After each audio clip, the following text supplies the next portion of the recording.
And what would you say the role of that organization is now currently? What what should they be doing? When I was asked by agencies, what is the benefit of being a member of the ACA? I had only one answer, because I, honest to God, didn't have a pamphlet that had, like, these are your membership benefits, like you go to Virgin Active, you can use the treadmill, you can have whatever. I said that the main benefit is that you have my number on speed dial. That any obstacle that your business encounters when it is trying to trade commercially, right, will be sorted. I will find you the help. I will find you a solution. If I don't have the answers, I assure you with the utmost confidentiality and trust and integrity that you will have help for your business, whatever the commercial problem is. I am going to my grave one day with many, many, many secrets. And when I get to the pearly gates, St. Peter's going to say, come in, my child, you have paid your dues. And that's essentially what the ACA should be doing. So if the issue right now is Black careers matter, then let's leave the COVID stories for ENCA. Okay, they report daily on the numbers and the professors and the leave it for those. And if you want to know about the impact of the lockdown and stuff like that, tune into my show, you'll get that. ACA, go back to government and say to them, where's the Charter Council? Where is the accountability? Because right now, Black careers matter. It's still not sorted out. There's a burning issue here. And if they don't do it, we might find ourselves in a situation like in 1998, where a group of people get together like Cafe did and go to Parliament themselves and say, hey, government, nothing has changed, or not enough has changed. And then you'll have a redundant ACA. That shouldn't be the case. The ACA should act in the interest of the industry and should hear us when we say, we as women, we're struggling in the C-suite, okay? We as women of color are struggling even more.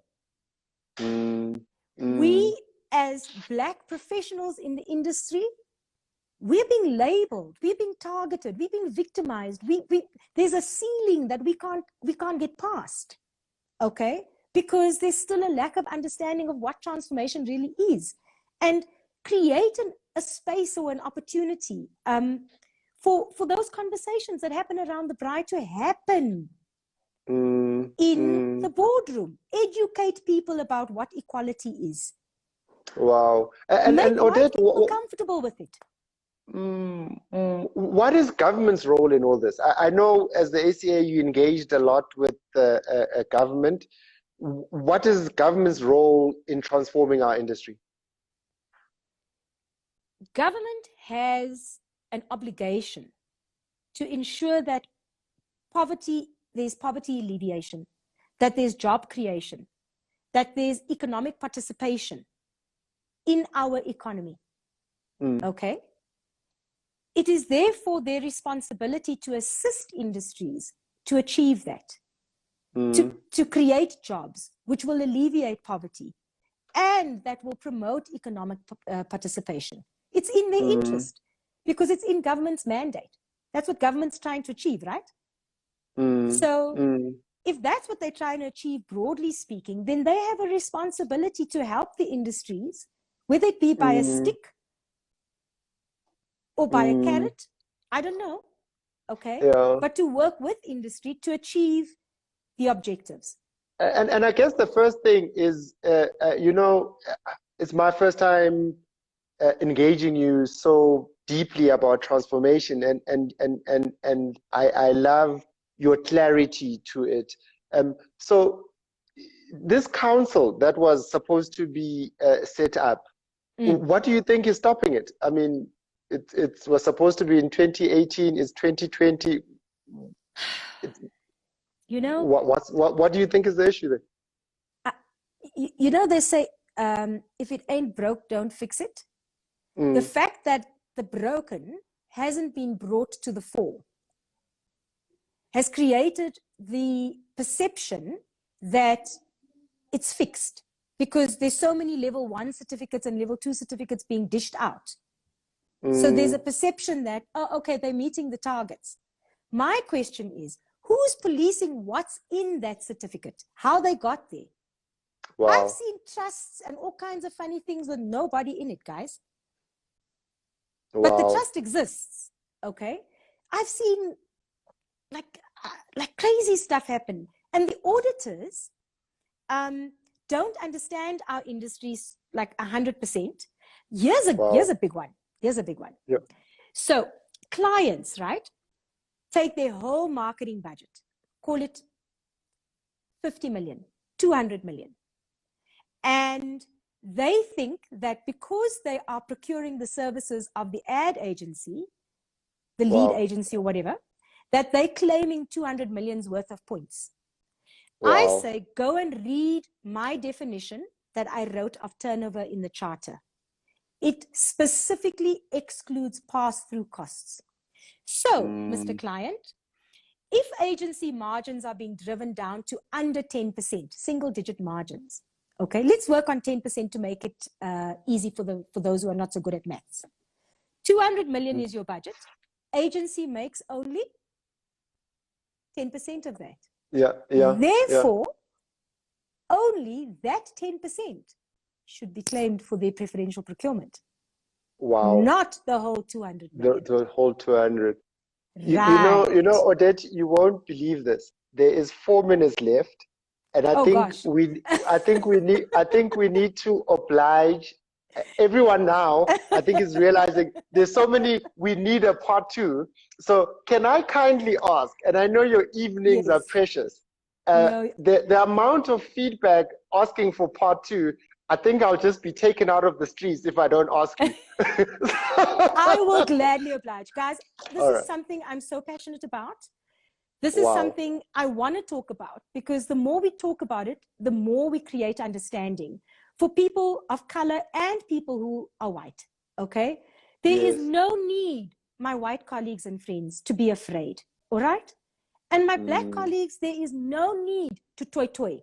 We need to meet each other halfway through a process of understanding, okay? Wow. And then we can start talking the serious talk about equality, equity, transformation. If white people are still afraid, black people are still feeling oppressed, we need to call that out first. And we need to get those issues out of the way. Then we can start having the other more strategic conversations, right? Wow. And I would invite any person to ask me, what are the conversations around the braai? And I'll ask you right back, what do you say about people of color that you wouldn't say on a public platform? Wow. What do you say about white people that you wouldn't say on a public platform? Say it on a public platform. That is very interesting. So part 2, we'll announce it probably Thursday. I don't know, you look at your diary, but I'd love a part 2. Everybody is calling for a part 2. The comments are going crazy. The amount of wisdom that you've shown, the amount of reality of what the roles of these bodies should be, the spirit of the charter. I'd like to even go back there. So it's a date. Odette has agreed to part 2. Absolutely, it's a date. And when I come to part 2, I'm going to read for everybody the preamble to the charter. Wow. So that everybody can understand what the original vision was. And I assure you, there is not one person in the industry who can say that that vision was unfair to any person in the industry. Wow. Let's go back to the beginning and start again to get it right. Wow. So part 2 coming on Thursday. I've really appreciated this. I think it's a conversation that we need to have, and I think it's a conversation that's beyond talking now. We need to do in a very calm manner, because I think the agitators to our position think we're going to get angry. They think we're going to give up. they think we're going to stop. But I think they were never prepared for this generation of blacks. You know, June 16th was just the other day. Yes. Never, ever underestimate the power of young people, the next generation. Those youngsters changed the landscape in a phenomenal way. They would never have known that in 2020, we would still be celebrating what they did on June 16th, 1976. 40 odd years ago, yeah? Right. Let us do what they did, mobilize peacefully for a common cause. And so that our children and our children's children will read about it in the history books and say, those guys were legends. They paved the way for us, right?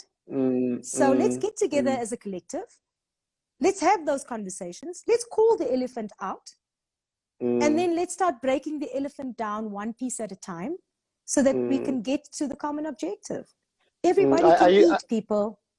I usually say our history needs us now more than ever in a very calm, peaceful way. I think the talking has been a lot, and I think it's time for action. It's time for history. The fact that we know that the MAC Charter in its true intention is not being applied, we need to start there. We need to find out what went wrong, and we need to find out how do we get those, because we won't just forget about transforming our industry. No, we can't. It's not something we'll move on from. It's a reality, and we will be like this until it transforms. And I think your history and your words have been really, really amazing. Any last parting shots before the preamble? I think part 2 is going to break the internet after we post this.